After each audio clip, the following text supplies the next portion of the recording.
ಆಗಿ ಮಾತಾಡ್ತಾ ಇರ್ತಾರೆ. ದಯವಿಟ್ಟು ನೆನ್ಪಲ್ಲಿ ಇಟ್ಕೊಳ್ಳಿ, ನಾವು ಕೆಡಿಬಿ ಆಫೀಸ್ಗೆ ಹೋದಾಗ ಗೇಟ್ ಅಲ್ಲಿ ಕುಂತಿದ್ಯವರೆಲ್ಲ ಇದು ಇವತ್ತು ನಮ್ಮ ಜಾಗ ಅಂತ ಇವರು ಸುಮ್ಮನೆ ಇರೋದು. ನಾಳೆ ನೀವು ಹೋಗಿ ಅವ್ರ ಆಫೀಸ್ ಹತ್ರ ಯಾರನ್ನು ಸೇರ್ಸೋದಿಲ್ಲ. ಇದನ್ನ ನೆನ್ಪಿಟ್ಕೊಳ್ಳಿ.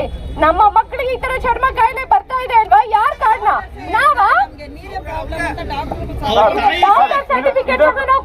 ಇದೇ ಪ್ರಶ್ನೆ ಬಗ್ಗೆ ಮಾತಾಡ್ಬೇಕು ಅಂತಿದ್ದೆ. ಈಗ ಪುರಸಭೆ ಮುಖ್ಯಾಧಿಕಾರಿಗಳೆಲ್ಲರೂ ಇದ್ದಾರೆ.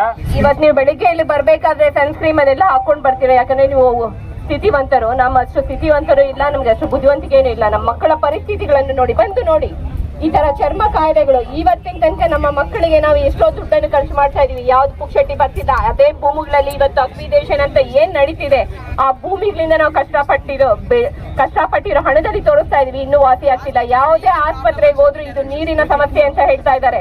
ನೀವು ಬೇಜವಾಬ್ದಾರಿಯಾಗಿ ಅಲ್ಲಿ ಇದು ಮಾಡ್ತಿದ್ವಿ, ಇಲ್ಲಿ ಮಾಡ್ತೀನಿ ಅಂತ ಹೇಳ್ತಿದಾರಲ್ಲ, ಯಾಕೆ ನಮ್ಮ ಮಕ್ಕಳಿಗೆ ಇಲ್ಲಿ ಬದುಕುವ ಸ್ವತಂತ್ರ ಇಲ್ವಾ, ಹಕ್ಕುಗಳಿಲ್ವಾ?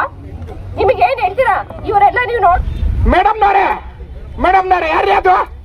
ಬನ್ರಿ ಇಲ್ಲಿ ಕುತ್ಕೊಳ್ರಿ ಇಲ್ಲಿ. ದುಡ್ಡು ಅಂತ ದುಡ್ಡು ಬಿಡುಗಡೆ ಆಗಿದೆ ಅಂತ ಹೇಳ್ತೀರಾ? ಇರೋಣ ಅವ್ರು ಮಾಡಿರೋ ತಪ್ಪನ್ನ ಅನ್ವಯಿಸ್ಲಿ.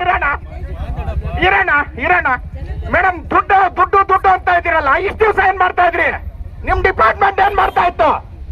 ಕುತ್ಕೊಳ್ಳಿ, ಬನ್ನಿ ಇಲ್ಲಿ ಕುತ್ಕೊಳ್ಳಿ. ಏನ್ ಮಾಡ್ತಾ ಇತ್ತು? ದುಡ್ಡು ಬಂದಿದೆ, ಬಿಡುಗಡೆ ಆಗಿದೆ.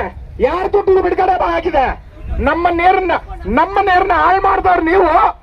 ಕಾರ್ಖಾನೆಗಳಿಗೆ ಸರಿಯಾದ ಕ್ರಮ ಕೈಗೊಳ್ಳದೆ ಇರೋದು ನೀವು. ಇಷ್ಟು ಕಾರ್ಖಾನೆಗಳಲ್ಲಿ ಎಷ್ಟು ವಿಸಿಟ್ ಮಾಡಿದೀರಾ?